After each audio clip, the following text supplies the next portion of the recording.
y vuelve Juan de Bethencourt a Lanzarote.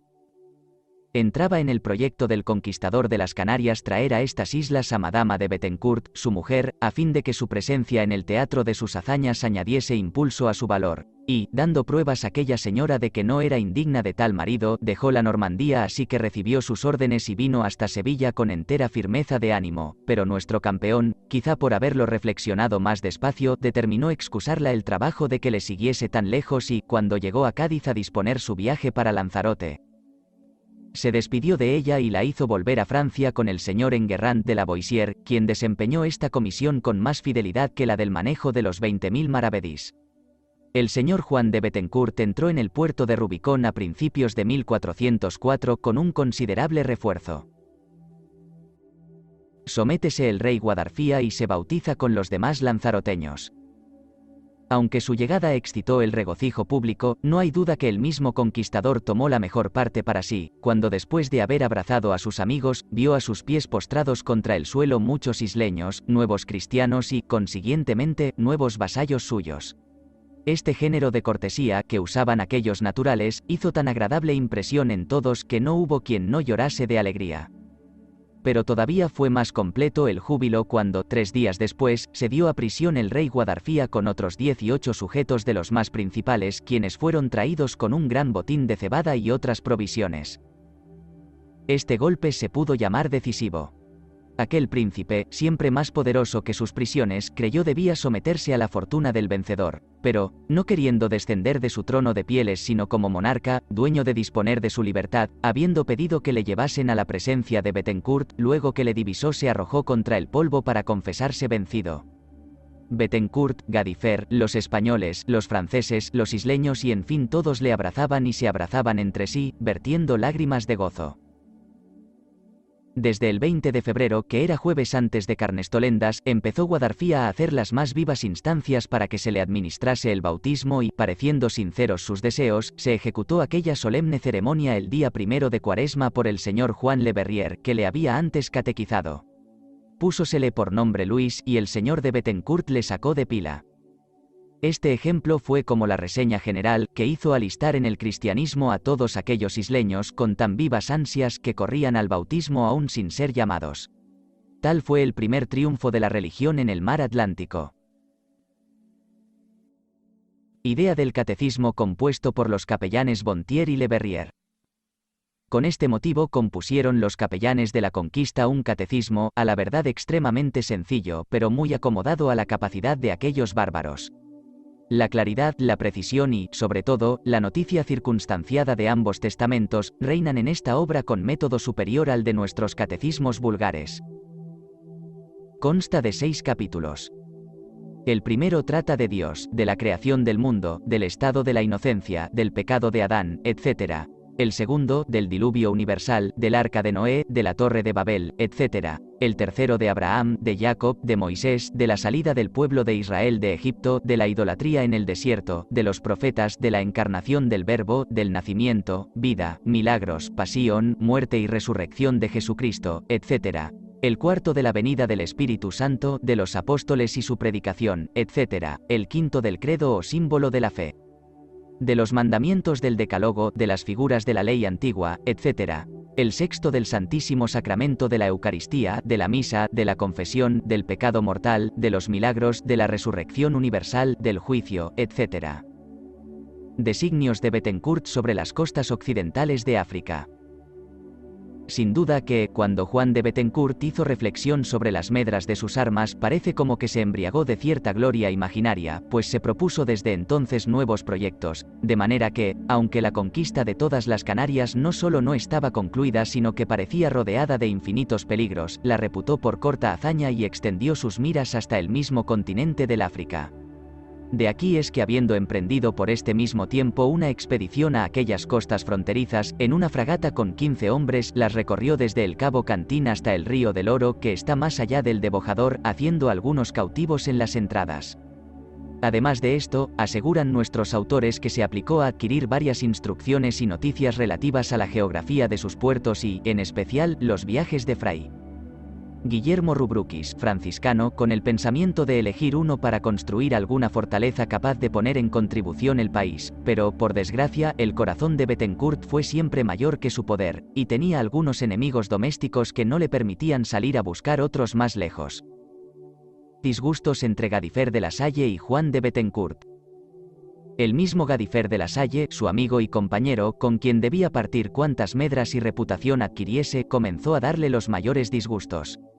Un semblante continuamente triste, reservado y pensativo, publicaba las turbulentas disposiciones de su ánimo, y éste se declaró abiertamente cuando, habiéndole preguntado Bethencourt qué era lo que sentía, le dio la siguiente respuesta: «Vos no ignoráis que ya hace algunos años que os acompaño en la carrera de vuestras aventuras, no sin haber sacrificado a ellas mis verdaderos intereses y mi reposo. Paréceme que merezco ver premiada alguna parte de tan buenos oficios, y que en la conquista de estas islas se me aseguren, a lo menos, las 3 de Fuerteventura, Tenerife y Gomera, para mí y mis sucesores». Bethencourt le respondió según sus deseos, para consolarle y aun confesarle la mucha obligación en que él y la conquista le estaban, desde el principio de la expedición hasta entonces. Diole infinitas gracias por la buena armonía con que se habían tratado y le aseguró que, aunque las 3 islas en que tenía puestos los ojos, no estaban todavía conquistadas ni lo podrían estar fácilmente, cuando llegase el caso, conocería que el mérito de sus servicios y notorio valor no estaba olvidado. Concluyó Bethencourt su discurso, suplicándole de un modo muy suave procurase no olvidar jamás los estrechos vínculos de amistad que debían unirlos para siempre. En realidad, Gadifer no había explicado todos sus sentimientos, pues el principal disgusto, que no había podido digerir ni disimular, era el homenaje que Bethencourt había rendido al rey de Castilla por las Islas Canarias, y, como halló entonces ocasión favorable para apurar sus quejas, empezó a lamentarse de aquella acción que, en su concepto, no era muy gloriosa y se la reprehendió con cuánta fuerza le daba la elocuencia de su pasión. Manifestóle las desconfianzas que tenía al verle intitular absolutamente rey y señor de las Canarias, y que don Enrique de Castilla hubiese mandado publicar en Sevilla y en todos sus estados una pragmática por la que se ordenaba que nadie fuese osado a hacer entradas en ellas sin la licencia expresa de Bethencourt, y que la quinta parte de las mercaderías que se extrajesen de las islas fuesen suyas, sin hacer memoria de Gadifer en dichas mercedes. Por más que se empeñó Juan de Bethencourt en poner a su compañero, casi palpables, todas las poderosas razones que había tenido para rendir vasallaje a la corona de Castilla, demostrándole que sería una pretensión temeraria esperar hacer grandes progresos en la conquista de las Canarias sin el auxilio de esta ilustre nación, que tenía a ellas los primeros derechos, y prometiéndole miraría siempre sus intereses como propios, hasta cederle todas las tierras que tuviese a bien elegir, nada fue bastante para calmarle el espíritu. Y desde entonces resolvió Gadifer restituirse a Francia, bien que entretanto creyó haría un gran sacrificio en no negarse del todo a las tareas militares. Tercera invasión en Fuerteventura y construcción del fuerte de Rico Roque. Parecía que la nueva invasión que se hizo por este tiempo en Fuerteventura podría pacificar a los dos jefes. Esta entrada, que ya era la tercera, tuvo faustos principios, pues, no contentos con haber aprisionado algunos de aquellos altos y robustos isleños, se aplicaron a construir un fuerte sobre el declivio de cierta montaña, distante 1 legua del mar, que intitularon Rico Roque. Como este presidio tenía dentro una fuente y estaba ventajosamente situado, hizo desde luego más respetables las armas europeas a los bárbaros, sujetando todo el país circunvecino, pero, a la verdad, no era contra estos solos contra quienes el señor de Bethencourt se fortificaba. Entre sus tropas se había acreditado el rumor de que el rey de Fez, en Berbería, se armaba con designios de invadir estas islas, publicando que le pertenecían como piezas de su corona. Lo cierto es que no llegó el caso, ni sabemos qué fundamento pudieron tener unas voces que anunciaban un golpe fatal a la conquista. Solo sabemos que las desavenencias entre Gadifer y Bethencourt se renovaron y que éstas pudieron dársele no menos sensible. Castillo de Baltarajal y nueva expedición a Canaria. Gadifer se había fortificado en otro sitio, poco distante de Rico Roque, llamado Baltarajal, y como Bethencourt pretendiese pasar al reconocimiento de aquellas obras, se le opuso Gadifer al instante, escribiéndole un cartel concebido en estas 3 palabras: si vienes acá. Si vienes acá. Si vienes acá. La respuesta de Bethencourt era también lacónica y llevaba el mismo énfasis y tono de amenaza: si te estás ahí. Si te estás ahí. Si te estás ahí. Estas competencias, que en la superficie tenían mucho de puerilidad, no dejaban de denotar un fondo de aversión implacable cuyo encono tal vez hubiera dado su último estampido si Bethencourt no hubiera tenido la política de disponer una expedición a Canaria y Gadifer la docilidad de conducirla. En consecuencia de este proyecto salió la fragata el 25 de julio de 1404 con algunas tropas de desembarco que experimentaron una tormenta en aquella travesía, de modo que aunque intentaron surgir en el puerto de Gando cerca de la ciudad de Telde, no lo pudieron conseguir sino en el de Arguineguín. 11 días se mantuvieron en una considerable inacción, al cabo de los cuales tuvieron el gusto de encontrar a Pedro el Canario, aquel famoso práctico que se había quedado en la isla cuando pasó a cumplimentar al rey Artemí de parte del señor Gadifer. Pocos días después acudió también a aquellas riberas el hijo mayor del mismo príncipe, escoltado de un cuerpo de canarios los más distinguidos, con quienes pasó algunas veces a bordo, manifestando mucha afabilidad. Mas habiendo reconocido que el número de los europeos era corto, y que no sería difícil exterminarlos, dispuso con los suyos una emboscada de este modo. Los bárbaros indujeron a Pedro el Canario a que rogase a los cristianos saliesen a tierra y tomasen cierto refresco que se les había prevenido de agua, puercos y otros regalos. Cuando los nuestros, que no se recelaban de esta mala fe, llegaron en su chalupa a la playa, nada vieron en los canarios que desmintiese la pasada sinceridad, antes bien se mostraban muy oficiosos, tirándola por una cuerda. Pero a este mismo tiempo se dejó ver como caída de las nubes, una chusma de bárbaros armados de palos y de piedras. Todo el equipaje fue herido, y casi sepultado bajo de un espeso granizo de guijarros y de dardos de ti. Se perdieron 2 remos, 3 barricas, un cable y aún se hubiera perdido la chalupa y todos los europeos con ella, si Aníbal bastardo de Gadifer no hubiese conseguido ahuyentar los canarios con un remo, retirándola de la orilla. En esta acción se vieron algunos prodigios de cobardía y de valor. Muchos franceses no sacaron la cabeza del fondo de la barca, mientras 2 o 3 hidalgos que tenían rodelas, hicieron solos frente a la multitud y redimieron las vidas de los demás. Bien conocía Gadifer de la Salle que esta perfidia era acreedora al castigo más ejemplar, pero como sus fuerzas eran pocas y el suceso había aumentado la arrogancia de aquella nación orgullosa, aunque mandó hacer un nuevo desembarco, no consiguió borrar el ultraje, porque los isleños mostraron una resistencia increíble. Entonces se observó que tenían algunos broqueles con el escudo de las armas de Castilla, despojos sin duda de los españoles que habían caído en sus manos los años anteriores, y que huían el cuerpo al tiro de las flechas con un garbo y destreza singular. Gadifer mandó tocar luego la retirada y, habiendo abandonado el puerto de Arguineguín, se trasladó al de Gando, que está al sudeste de la isla, donde permaneció 2 días enteros y al tercero levaron las áncoras y pusieron la proa a Fuerteventura. Rompimiento de Bethencourt y Gadifer y su viaje a la corte de Castilla.